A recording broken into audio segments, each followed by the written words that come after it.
All right. Not too bad after 2.5 hours of getting set up, I imagine.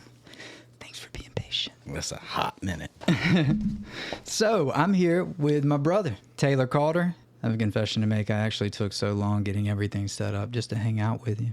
I don't get to see you that often, man. Yeah. So, got my man here because he is really immersed, engulfed.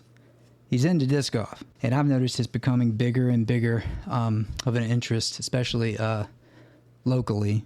And from what I can tell, it's definitely catching fire elsewhere. So I wanted to have my man on to basically give us some rundowns. I messed around with it for a little while, once again, just to hang out with you, man. But I haven't been out there in, God, man, probably going on 18 months or something. But he's continued to play. He's continued to develop his skills, and he's really good, and he's got everything down. So we wanted to have him on here. So thanks for coming and hang with us. Yeah. So Taylor, for those who are really beginner, like pre-beginner mode, disc golf's like Frisbee, right? Yeah, they're weighted Frisbees. They can be called Frisbees. That's not. I'm gonna call them a Frisbee. Well, it's gonna piss me off. So, like, what's the objective? Really, it's just like golf. You know, you start from a tee pad. You're given a certain number of shots, which would be your par, and there's a goal, a basket, and your objective is to get from the tee pad into the basket. Okay, so a lot like golf, but with Frisbees. Yeah. All right, cool. Well, like, where do you go to play? Can anybody show up? I mean, do they charge you at these places? Like, Well, yeah, here in Wilmington, it's like all of them are just, state paid parks that are free to go. That's the great thing about disc golf is that there's no, like, you have to have a disc. That's it. And some gas in your tank. nice. Just show up. Yeah, you get to the course and you can even start on whatever hole you want. It doesn't matter. But, you just show up and you play the sport. It's a game, Hell yeah. Well, like, where are some of these places? Well, the most difficult course in town would probably be Castle Hayne. Okay. And it's one of the longer courses too. And then there's one on Cary Beach that's pretty long as well, and its difficulty is pretty high. I've been to that one. There's shorter courses that are like all par threes, but whenever you get to these bigger courses, they have like par 4, par 5. That means, they're giving you 5 shots to make it into that basket. That means the hole's like a beast. Yeah, it's going to be long. Usually a par 5 is going to be almost 1,000 feet. It can be over 1,200. Damn. But that's like for pros. And also it depends on if it's a wooded area or if it's wide open. Because if it's just a wide open golf course and you can just, sling the disc as hard as you can, you might be able to get 1,000 feet. Depending on how far you can throw, you can do it in 2 or 3 shots. It takes like some strength though, right? In a wooded area, you're going to want to be more accurate and get it through the trees because in this sport, trees are your enemies. They can be your friends too, though, because like you can ricochet it off a tree and it'll start moving towards the basket when your shot originally was terrible. So like help you out. Yeah. Give you a little extra distance. Yeah, I've witnessed that too. I've heard there's, the tree kick can be treesus. Like Jesus? Yeah. Okay. Like, thank goodness. Oh, that's funny. I've heard it, man. There's so many puns in disc golf. It's ridiculous. It gets fun. It's a lot of fun going out there really, and you're on your own time. Like you don't have to rush. You're just there to have fun, and you're usually with a group of friends. Playing solo is good, especially for practice. But Have you played solo a lot? there was a time where like my schedule didn't match up with any of my friends, so I was out there and playing around by myself. It was more casual than I would be with a group because I'm probably going to take multiple shots. Mm-hmm. Like if I took my first shot and I was like, well, I just got this new disc. I really want to see how it flies. I think this hole would be perfect. I'm going to sling it. Yeah. So you're not being held accountable on your score. So it's like you throw it and you're like, man, I'm going to try that again, Yeah. And also, I mean, there's player A, which is your first shot. And then there's player B. This is a common thing that people talk about. It's like, oh, player B is on fire today because You take your first putt and you miss, but player B makes it every time. It's like, Okay. You can make the correction from your first miss and actually be better at the second time. So it's kind of, Yeah. I can see how that would definitely be helpful to like help you, sharpen your skills on it. yeah. To get back to like, the beginning, the start of playing disc golf, you need some disc, a course to play, and just an idea of how to throw it. So you have an ultimate frisbee that I'm sure everybody's pretty familiar with. I played that in high school. And it's mainly just snap. Like, you're not putting any body weight or arm, a little bit of arm motion, but it's mainly your wrist. But the way these frisbees... I can't remember. Does that have a goal in it too? I'm trying to... No, ultimate is like, I think you catch the frisbee and you're allowed to take a certain amount of steps before you have to throw it again. That's right. And you have teammates that are running around catching it and you're trying to make it across the field. Like kind of like football style. Like Right. you're trying to make it across the... Yeah, I think that's right. Okay, cool. I'm sorry. I never played ultimate, so I really don't know. I had this guy, I still remember his name, and Mr. Bowen. He was the PE teacher at Myrtle Grove Middle School, and he was frisbee nut. Soccer, really. Yeah. That was his thing. Umbra. Everything Umbra. But you remember Umbras? Yeah. Damn, dude, what happened to them? But yeah, his thing was the ultimate frisbee. He got everybody playing. I probably played it like 10 times just from his PE class. Well, yeah, I think ultimate frisbee is a lot like soccer because requires a shit ton of running. Like you're going to be running back and forth up and down a football field all day trying to catch frisbee. I can see that. But so disc, it requires like, if you're not throwing it that far, you don't have to have a run up or anything. You're just like, you can do a standstill and just kind of use your full arm motion with the whip over your wrist. So I'm a backhand dominant, so whenever I did that motion, I was sitting there visualizing a backhand throw. But a lot of people are more comfortable with the forehand, the flick, where you're holding it and you kind of snap your wrist like a sidearm throw in baseball. Oh, yeah. Okay, so you said you got backhand and forehand, and so backhand would be kind of like you're reaching, like if I'm right-handed and I'm doing it right-handed, I'm reaching down towards like my left hip, almost like I'm pulling the starter cord for like a boat motor or a lawnmower or something. Yep. Okay, and then you said forehand's more like throwing it at the side like a side-armed pitcher would in baseball. Right. Okay, I got you. And, a lot of people, when you're doing a backhand and you're doing a drive, you kind of turn away from where you're aiming your shot. So people that are just starting, they actually feel a little more comfortable sometimes with a forehand because you can face the direction that you're wanting to throw the whole time. You don't have to turn your body. Yeah, that makes sense. So you can actually, if there's a couple trees or a line, a gap through the woods, and you have to make it that frisbee go through that, then if you're facing it the whole time, it'd be, mentally a little bit easier to get. At least you can keep your eyes on it. Right. I got you. Then, but whenever backhand, it comes down to like trust and timing. Like you're like, I know my release point and the angle I want it on, the nose angle, you kind of just, you make your arm into a whip. And it's you got that snap, and that's what makes the disc spin, and the speed of your arm is going to make it move. Okay, yeah, so that's where like the skill comes into play. Like you got to know your stuff. You said like release point, trust. Yeah. Yeah, so that's just And kind of a common thing too is like, so whenever you're trying to get a lot of snap, you kind of grip the disc harder, but that can actually cause you to have a grip lock, and your release point is going to be off. It'll be late. So like an early release, it slips out. On a grip lock release, it's way right because it's your hand didn't release the disc at the point of your whip. Okay, yeah. It went further right. It was pretty much I follow. a bot shot.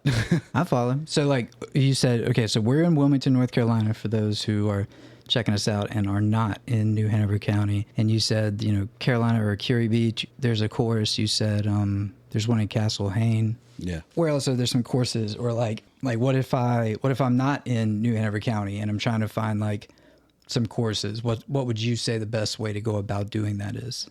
Well, there's an app. There's an app for everything. It's called UDisc. UDisc. Yeah. And honestly, it's got every single disc golf course there is on it. It's crazy. It's all over. It's worldwide. Like worldwide? Like Yeah. I can like find disc golf over in like Southeast Asia. Dude, there's a place there. They have the European tour going on right now, and Åland is the Åland Island in Swedish or Finland. There's a group of islands, and they have 19 disc golf courses on these islands. That sounds badass. It's crazy. It's like You said that's in Sweden? right now the European tour, they're all over the place in Europe, but I want to say that one is in Sweden. Yeah, it's either Sweden or Finland. But can you ever see yourself like paying the money to go out there if you were like, confident that you could like place somewhere in the tournament? In a dream, right? Honestly, I would just love the opportunity to go play a course in Europe. That'd be awesome. That would be awesome. Because those guys, they accepted the sport, not accepted, but they've really like embraced the sport. I'm not saying more so than Americans, but their courses are beautiful, and I'm sure there's a lot of beautiful places in Europe. But okay, that was just an example. We were talking about UDisc. So right now, if I went on UDisc and there was like it pretty much pulls up the GPS, and I can go anywhere in North Carolina, right? Well, Charlotte is like the hub of disc golf in North Carolina. All right. Okay. There's like something like 100 courses. In Charlotte? Yeah, it's ridiculous. Damn. You basically throw a rock and you're at the next course. But that's cool. Raleigh has a bunch of good ones, and all in between. They're everywhere. There's Yadkinville, there's Wilkesboro, Asheville. When I was visiting my mother-in-law, I looked up, this was like 18 months ago, because I haven't played disc golf in about that long, but I think I just looked it up online. I don't think I had the app.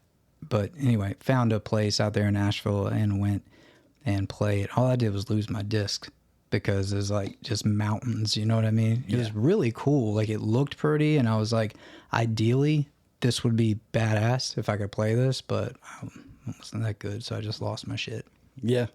And that's the thing too. You go to these new courses and they have the water features, and like you're throwing this beautiful shot over a lake or whatever, but it's like you got to be able to throw this far, or else you can say goodbye to that disc. Yeah. Or you can go swimming. Whatever. Yeah. I always think of Happy Gilmore whenever the dude jumps into the pond when they're playing golf, and so he jumps in there and he's like, "This one," it's like there's probably 100,000 in there. Yeah. I have one friend that I play with all the time, and like it could be something bad or good, but if he's about to have to do something that is like, off the beaten path, he's like, "We're here, baby," and he'll just like, submerge himself in water or whatever he's got to do. Jump Does he in a bring tree. board shorts?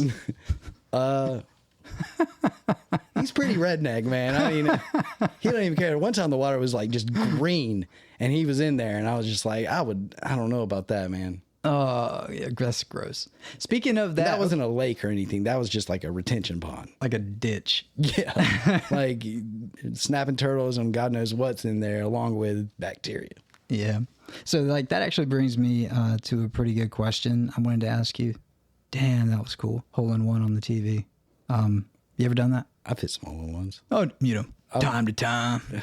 Well, it's crazy, man. Like, I remember when COVID came, and that's whenever I really started playing a lot. And actually, that's whenever we saw the most growth in the sport. Disc golf. That makes sense. So COVID was like really good for disc golf. Oh man, it county parks and everything weren't closed down for COVID. Yeah, that's true. You're outside. You're outside. Yeah, That's the main thing. People were able to go play. Mm-hmm. And during COVID, man, I was very avid. I was out there every day, if not twice. Then I'm gonna start calling you Taylor Avid. It was pouring down rain if I went out there, and I've even played in the pouring down rain. And yeah, man, I hit a bunch of aces, but also What's that, like 2 shots to get it in, or just No. That's a hole in one. hole in one is an ace. Yeah. Ace. Okay, gotcha. And to be fair, I was playing like a par 3 course, and that means every single hole, 18 holes, is a par 3.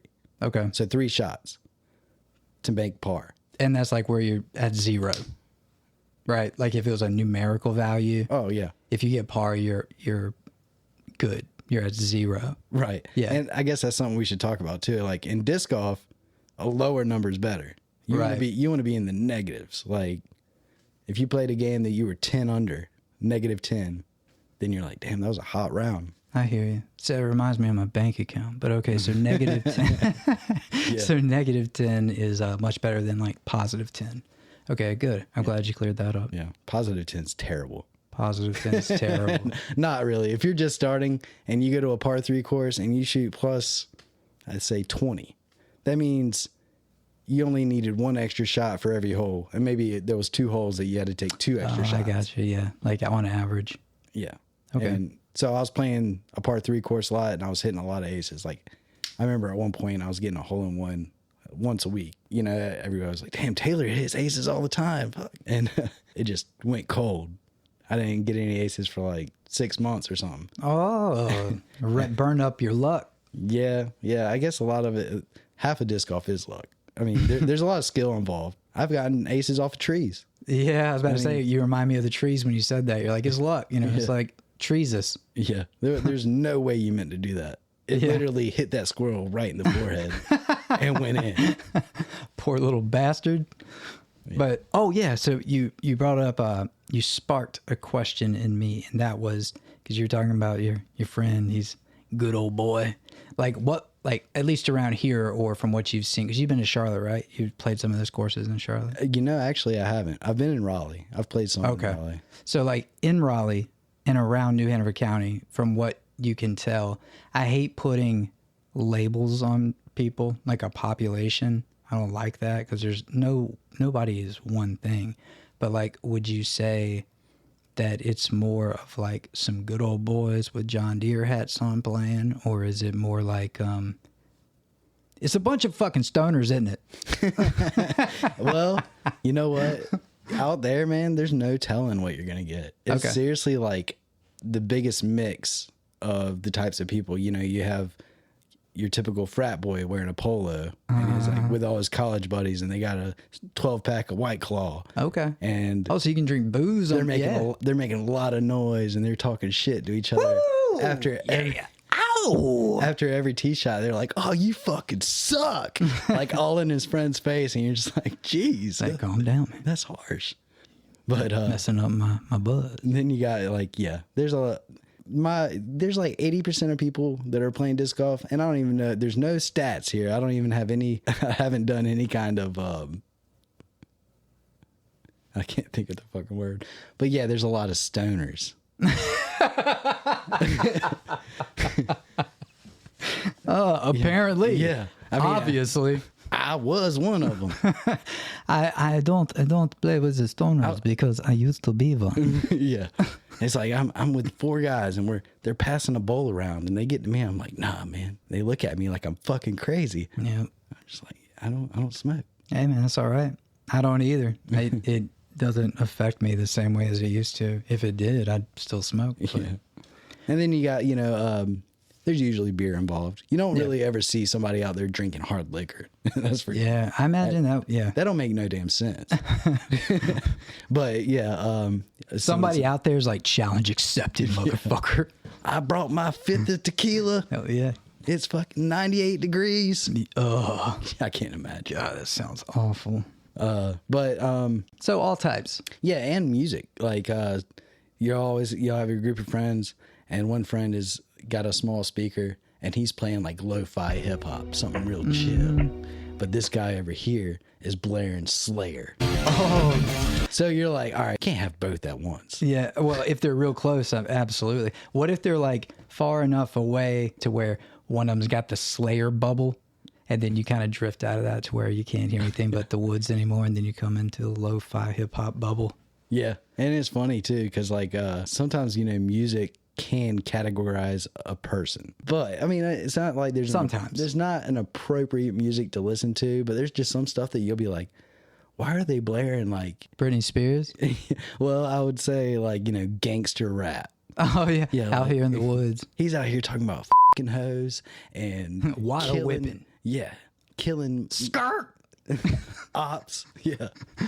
Okay. Cool. So it really is all types. Yeah. Like it's just all types of people. All walks of life. I mean, that's cool. I saw a video the other day. A guy didn't have any arms and he picks a disc up with his foot and throws it like 200 feet. What? Doing like a roundhouse kick. He like picks it up with his toes and does a roundhouse kick. It's crazy. And you keep talking. I'm going to try to find it. Oh, So there's all kinds of there's like wheelchair leagues. that's cool, man. Yeah. I wonder if most of them played before they, had their accident, or maybe they were born that way. I don't know. But that is cool, man. Have you ever been out there at like the course and like seen a group of guys? I have seen a guy that had one leg. Okay.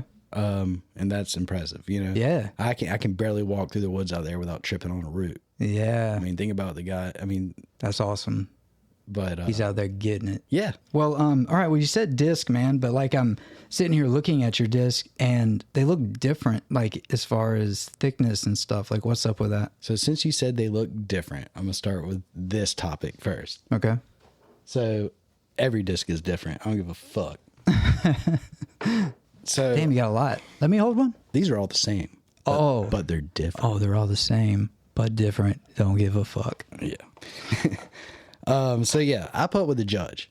What you want to do is you want to be consistent, because a lot of the sport is mental. Well, hold on. Let me pause you right there. Like you said, I putt with the judge. So I know what a putt is from golf. Yeah. Like, am I to assume that when you're putting, you're close to the goal in disc golf? Right. Okay.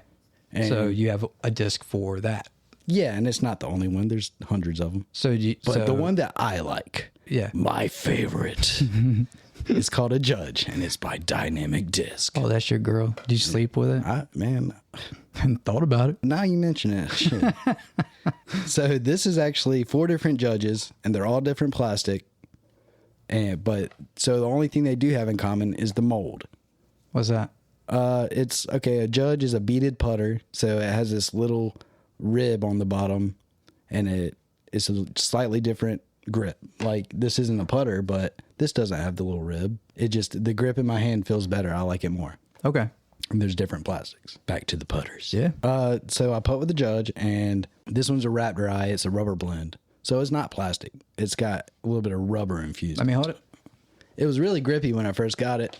Now it's beat to hell. That's another thing about discs too. After you play with them a lot, they get broken in. They start flying a little different. Yeah, this one's kind of got like some waves going on the top of it. Oh yeah, she's puddled up. Oh, That's my girl Puddles. the euphemisms I'm learning here on the show with Taylor. This one's a Supreme Judge. So this Okay. was a collaboration with another disc golf company, and they came out with a series of discs. And this is my baby. This is the one that I step up to my putt and I want this one. Let me feel that one. I want to get a taste of the energy. You're making it sound so. Oh, it is. It feels nice. Yeah, and those it's not the premium plastic. That's not a premium plastic. This one is a Lucid Ice Judge, and it's a premium plastic. So really, what I would use this for is a tee shot. If I want my tee shot to go dead straight, because that's what putters are made for, unless you have a really hyzered putt, which we'll get into a hyzer. Okay. But I was about to say in the back of my head, I was like, oh, that means that there's some made for not going straight. yeah, Okay, go ahead. but putters usually they have like a 0 turn, and the fade will be from 1 to 2. Okay. It's not going to have a large fade, because there are putters with large fades, and that's for the the big tee shots. What's a fade? Is that where it kind of comes off to one side? That's whenever it starts to drift. Okay. How hard it's going to fall left Oh, okay. on a backhand.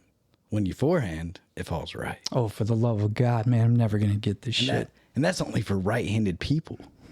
If you're left-handed, you're just gay. No. Honestly, it's cool to watch a left-handed person throw, because it's all about if the disc is spinning clockwise or counterclockwise, for which direction it's going to fall. Okay. So that's the fade, is like how hard it's going to fall in one direction. Right. Okay. But and then you got this one's another premium plastic, and it's a pro disc, Gavin Rathburn's Confetti Judge. Oh shit! So you got people that are like sponsored by these companies, I imagine, and then they like put some as like a car, like a Shelby Mustang. It's crazy because all right, so there's a driver called a Wraith, and I had a Wraith that was just a G-Star Wraith, and the G-Star just it has a little more bubble in the middle, so it glides better. Okay. Then I have a Wraith right here.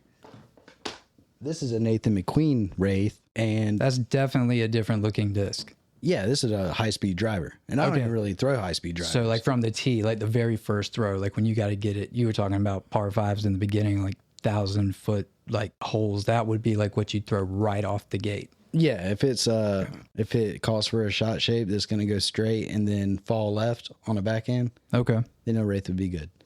But like, so what the point I was making though is that this wraith is a Nathan McQueen wraith, so it's actually tweaked. Like it doesn't. The flight numbers are the same. It's going to be 11 speed, 4 glide, -1 turn.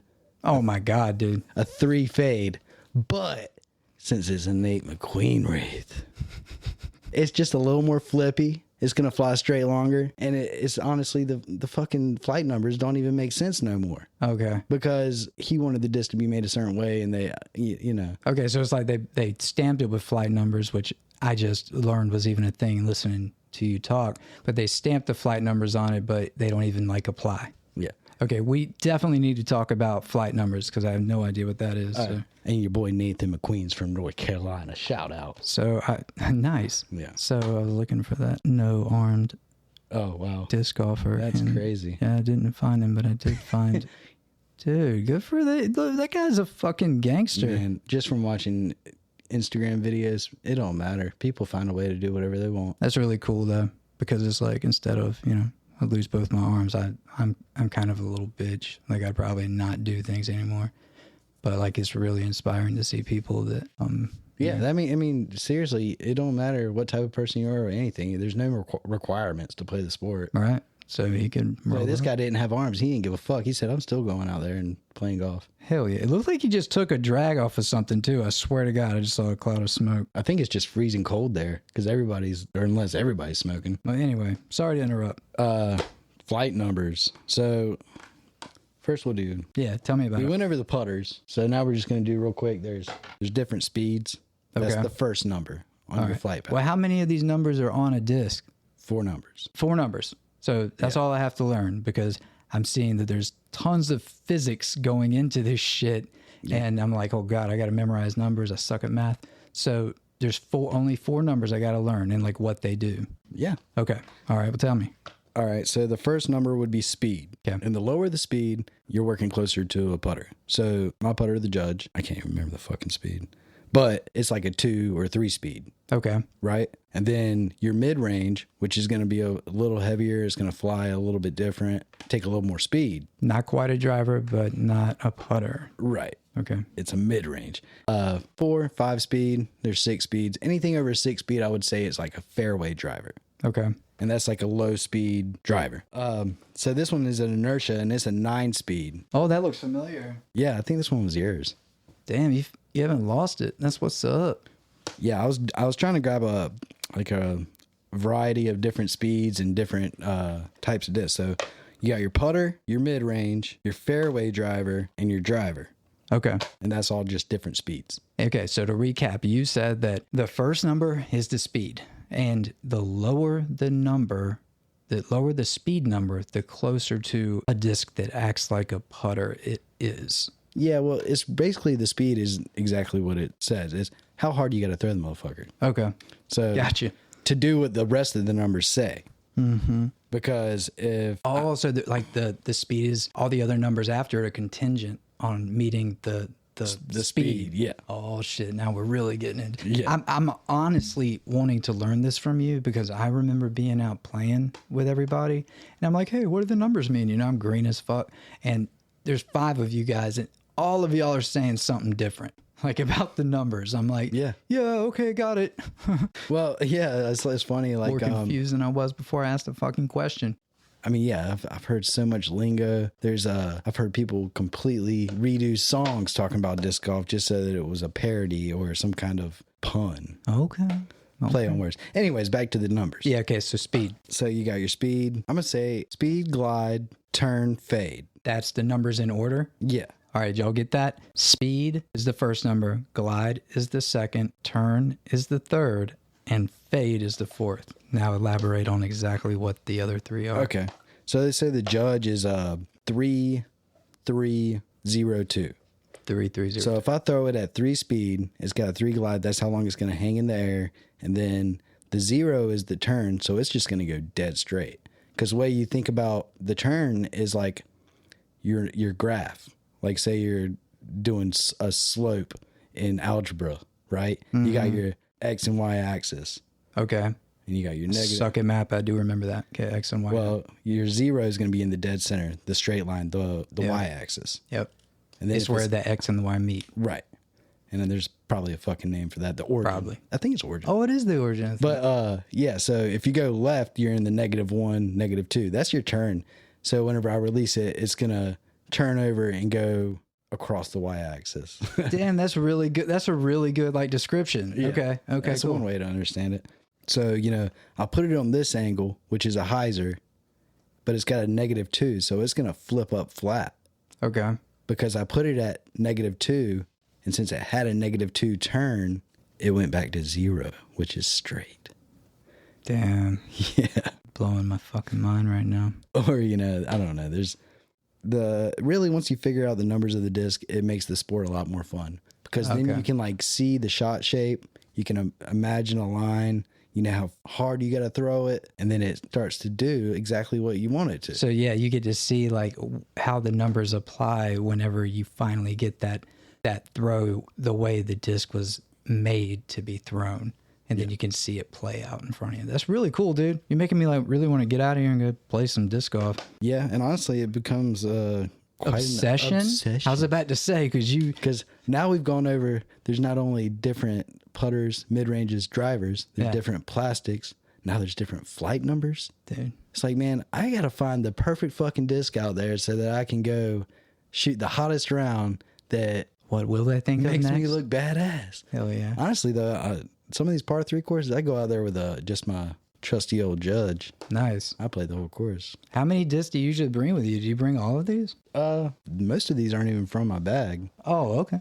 Damn. Yeah, I have so many now. It's retarded. I did notice this when I went out and played with you. Like your name is on yours and you got your phone number. I really did see just how much the disc golf community like takes care of its own, because I did witness, I lost a bunch of them. And when I lost them, I had my name and number on it, and people would actually hit me up and be like, yo, is this Brandon? I got your disc. Yeah. Yeah, that's really cool. That's a good man. Yep. I'll tell you that much. Oh, so you have witnessed not good men. I'm waiting on a phone call right now. I swear, last Thursday I went and I was just having a casual run, I was on hole 18, took my tee shot and was like, oh, that's pretty good. I want to try this disc. One of my favorite discs, and I threw it and it wasn't that great. It kicked off the fairway and it was over in the ditch or whatever. And, whoever I was with threw a couple extra shots. And I forgot to go pick it up. Like, I didn't lose it. Yeah. I just didn't go pick it up. And I can see that if you're changing disc all the time. It's like, oh, I forgot I threw that other one. And, and then there's that slight hope. It's like, well, maybe someone will find it and call. But this disc is badass. Yeah, so, that brings me to my next. Okay, wait. Let me not skip around. So the first number we talked about, speed. The second one is glide. Yeah. Okay. That's kind of like the dome of the disc, really. Like the top of the disc is what you're saying. The concave. Yeah, like see how deep the inside of the rim of this one is? Yeah, it's got like a good half inch. Yeah. 3/4 half inch. Yeah. This one's not so deep. I do see that, yeah. But the dome in the middle kind of bubbles up. There's a little. Yeah. So the more glide, the more of the dome you'll see. If it's really overstable, like that zone you're holding. Yeah, I was about to say, that one's 5. Really flat. That's really overstable and it doesn't have much glide. Overstable has less dome. Usually, yeah. Okay. Yeah, because it definitely is flat when I look at it like this compared to this one. This distance driver in my hand, it's got a glide of 5. And it looks like a flying saucer kind of. Or what do they call them now? It's not UFOs. Some shit. They just released that they have. They straight up came out and said, hey, we have a dead alien. Well, I mean, of course they do. I'm just glad to hear him say it. Yeah. You know what I mean? Well, it's like, how long you had them? So, okay. So we got to the glide. That's the second number. What's the third number? Third number is your turn. The turn is going to kind of, once the disc takes off, it's going to determine if it flips up flat, if it turns over and goes right, or if it immediately starts to try to go left. Okay. So, like I have a -1. So like, what would that mean? That would mean that it has a little bit of flip in it. A little bit of flip. So you released it on the y-axis completely flat, right? Yes. Backhand. Okay. So it's going to coast right a little bit. Okay. Because all this shit changes if I throw it the other way, right? Front hand? Yeah, that means means it's just going to flip up and coast left a little bit. Oh yeah, we ain't gonna get into all that. Yeah, well, it's the physics. Yeah, it really is, which is what makes it really interesting. And this sport really has evolved. Like, there's this guy, Scott Stokely, that's 53 years old, and he's on the like lead card right now in Europe. And the guys the whole time were like, oh yeah, 54-year-old Scott Stokely, da da da da. And then like later, like, oh, we've been corrected. He's 53. But he's been throwing them since they had like some fucking crazy name for a driver. It was like the X Out Extreme or something. 20, 30 years ago, this guy was like, had the longest distance drive. It was literally a Frisbee that he's playing with. Like, yeah, they didn't have high speed drivers like they do now. Yeah, all these different like these things are crafted to really fly for a long time. Mm-hmm. I'm sorry, I digress. So speed's the first number, glide's the second. What is the third? Turn. Okay, and that's the y-axis you're talking about. Yeah, that's and a like, zero turn would stay straight on that y-axis. Gotcha. And so just to clarify, if I'm throwing backhand, because I know now that if I'm throwing front hand, everything is different. These numbers mean something different. Basically the opposite is what I'm assuming, right? Okay, so if I'm throwing this thing backhand and it has a negative turn, is it going left or right? It's going right. Okay, and so if it's a positive number, it's going left. Right. Usually your fade is going to have a lot to do with that too. That's your fourth number. So we went over the speed, the glide. Now we're on turn. That's the third number. Third number, yeah. Which the turn, it can go all the way to -4, which means it's really understable. Stable just means when you backhand it, how hard it falls left. Okay. So if it's understable, then it's going to go against that natural fade of left, and it's going to actually churn over and go right. Okay. I follow you. So I think it goes to -4. I think there's a -5 actually. It's like a mamba or something. But yeah, that's the understability. The stability is really when it's on the clockwise rotation, how hard it's going to drop on that angle. Okay.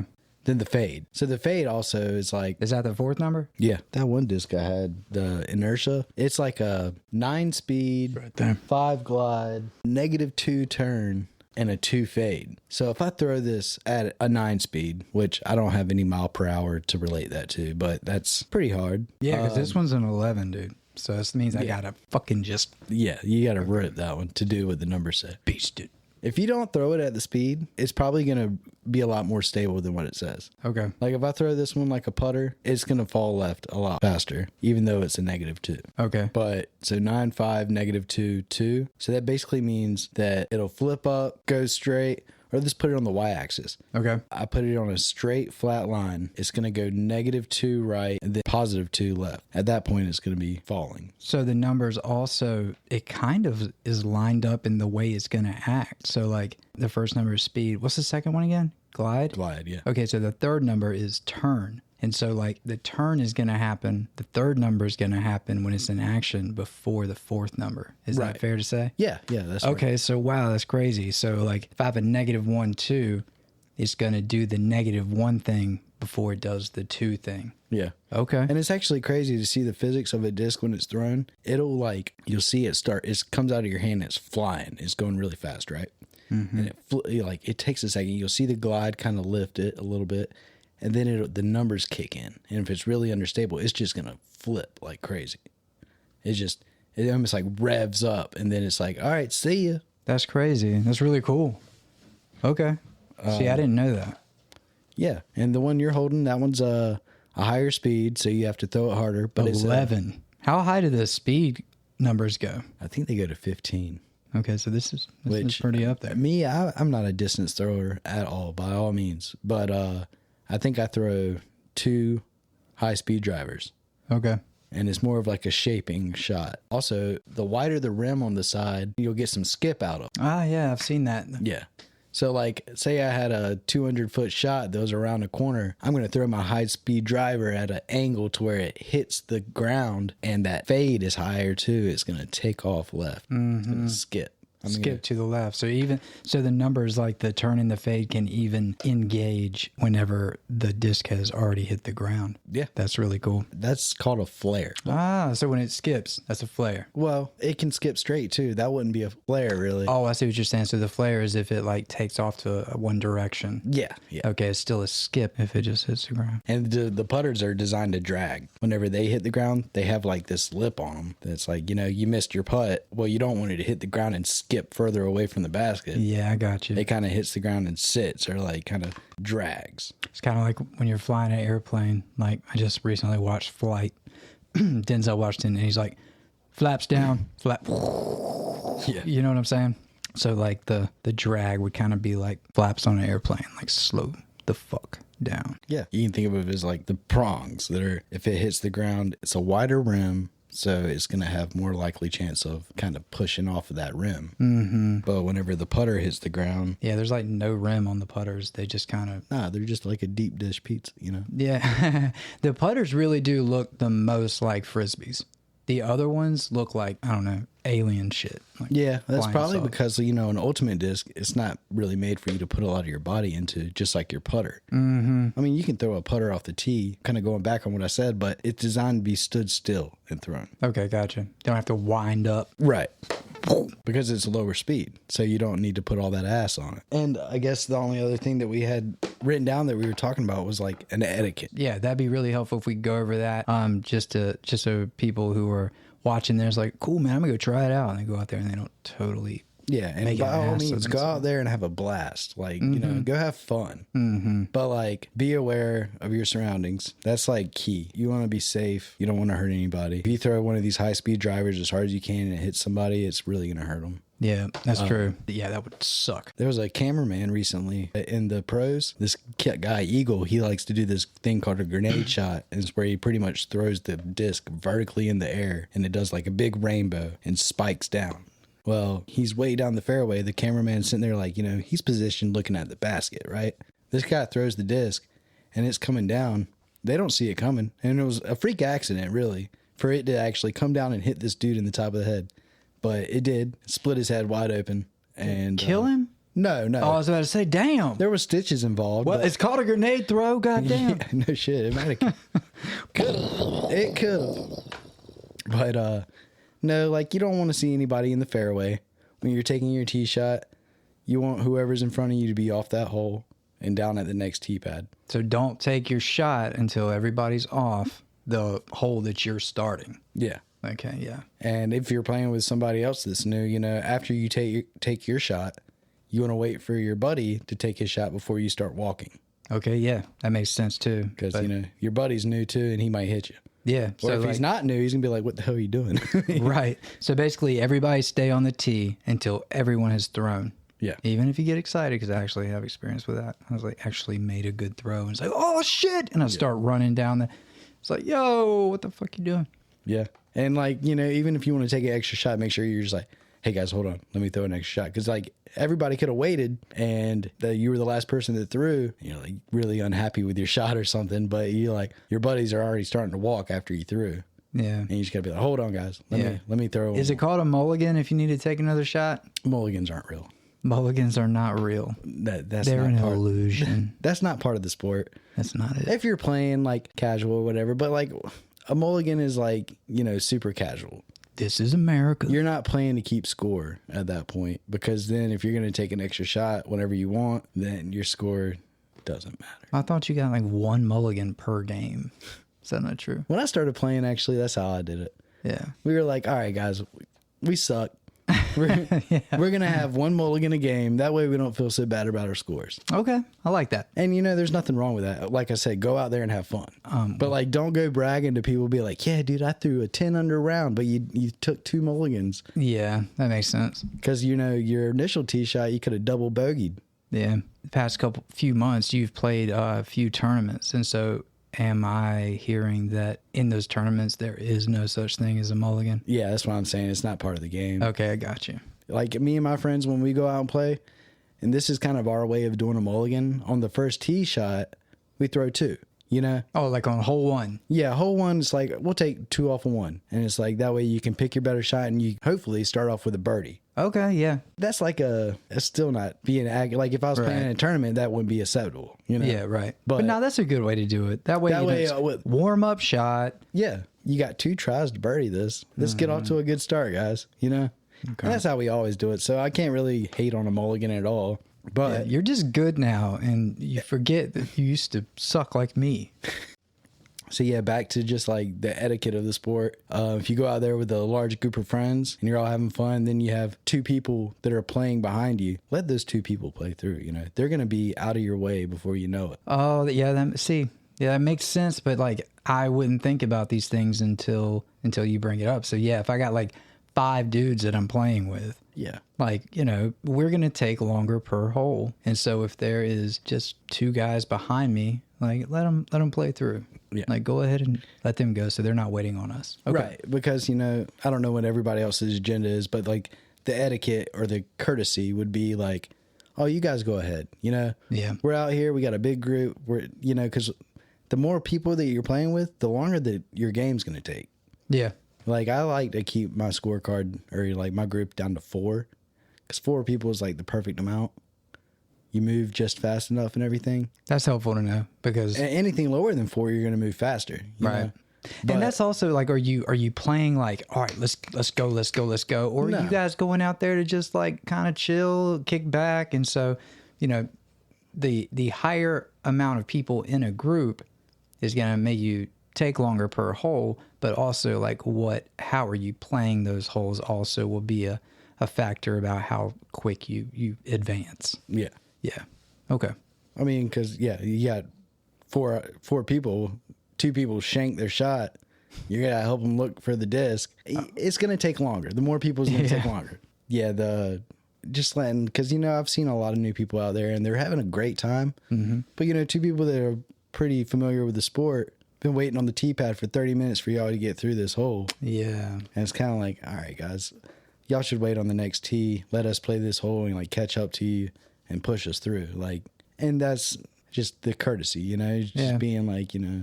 I like that. I'm glad that we touched on that because, you know, seems like common sense after you say something, but something I've learned more and more is common sense ain't that fucking common. Yeah. It's really not. Well, also, it's easy to just be looking forward. Like, there could be someone standing on the tee pad.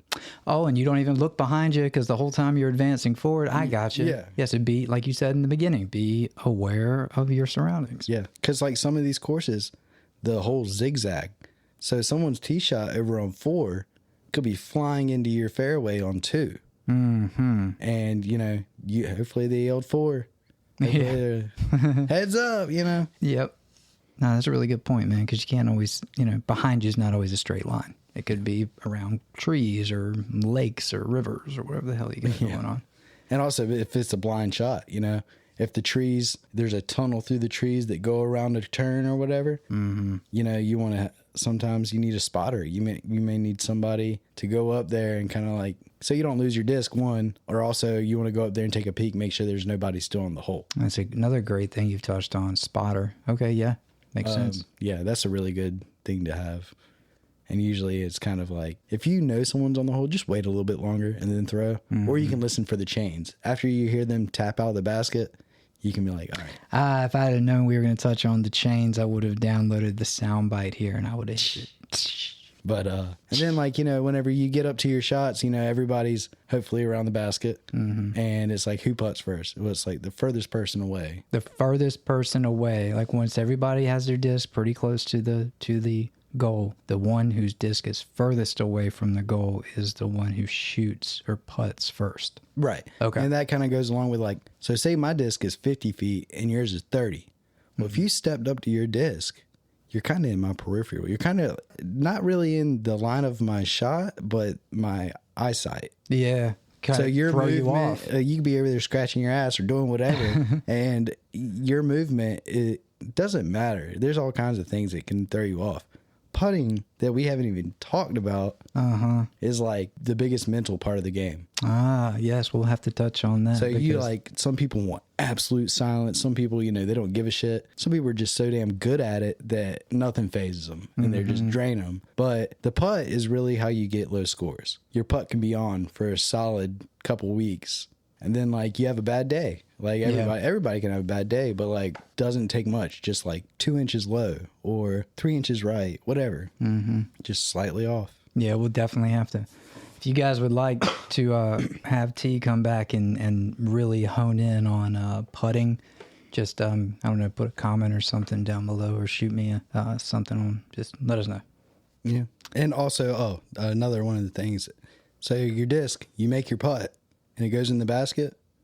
And, you know, this is like, if you're playing a casual round with your friends and stuff, it's not that serious of a rule. But it's like, your disc could land in the basket and be at like a 45-degree angle. You need to take your disc out before your friend takes his putt. Because what if his is a great putt and it goes in and hits your disc and it shoots it out? Oh, yeah, I like that too. Okay, sure. Yeah. Because yours could act as an obstruction to his shot. Absolutely. Her shot. Even if it's in the cage, you know, my disc swirls around and then catches yours and spits up in the air. I've seen some crazy shit happen with baskets. I mean, I've seen my putter go through the cage because I have one really floppy one. I've seen it go straight through the chains. I've seen it hit every chain in the basket and do a fucking tomahawk 360 backflip gymnast fucking turn. And then hop on out the basket. Or land in. Yeah, that's the best. Whenever it's like, oh, dude, I didn't think that was going in at all. But yeah, it's sitting in there and you're like, there's no way. Well, yeah, man, it goes back to like the whole physics of these things, all these numbers on it, that it does all this different stuff. I'm sure that the way it's made affects it all the way in bottom of the goal, you know? Yeah. So yeah, it's so much fun. Like really, it is, man. I haven't played in 18 months or something.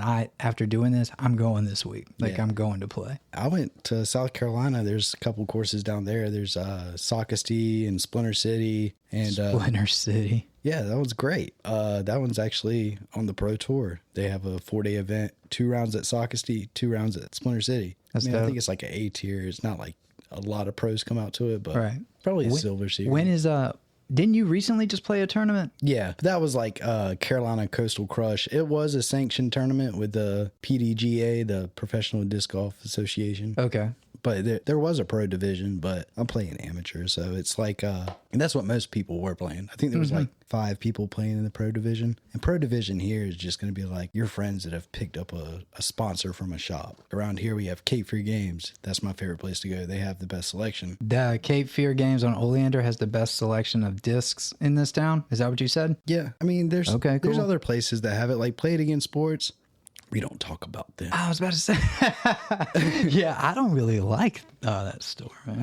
It used to be different. It's different than it was when I was coming up, because it's been there since I can remember. Well, the guys that are in charge of the disc golf stuff at Cape Fear Games really know their stuff. They play. They're out there. They're not just like, you know, clicking on stuff online. They know what people want, and they're getting it in stock. And they're moving these discs. Nice. Good to know. So that's super important to someone listening to this that's trying to give it a go. Where to get the damn disc? I guess we should have touched on that. I'm sure you can order them online, but if you want to go and actually fill out the disc you're going to be playing with and start looking at the numbers like Taylor touched on today, you want to go somewhere where you're physically putting your hands on these things. And so Cape Fear Games on Oleander is a good place to do that. Yeah, I would really say, like, you know, physically putting your hands on them is a big part of it, because you can go online and buy just about anything. Yep. But you don't like get the tangibility. Like you want to hold the disc, fill the plastic. Like I said, there's tons of different plastics and molds and stuff. So like go to a store and like talk to somebody that knows their stuff at the store. So now that anybody really listening knows what the numbers are about. I certainly do. I never did, but I know now. But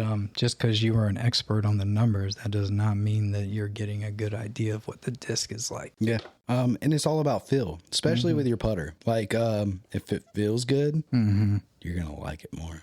It's like so fucking good. Men's Warehouse. Like, you're going to like the way it feels.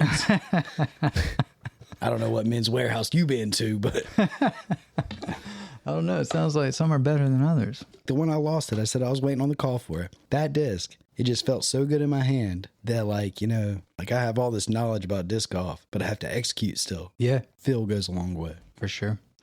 Well, man, that was very informative. I feel like I know a whole lot more than I did before. I definitely feel like I want to go play some disc golf. It's been so long. And you know, man, I went nuts, dude. I bought all kinds of nice shit, and then it's just sitting in my garage. So, yeah, I'm definitely going to go give it a go. If you guys have any other questions or something that you would like Taylor to touch on that we didn't, just let us know, and I'll drag his ass back on here. So it's like the only time I get to see him. Yeah, because I'm out playing disc golf. All right, Bubba, thank you. Yeah. All right.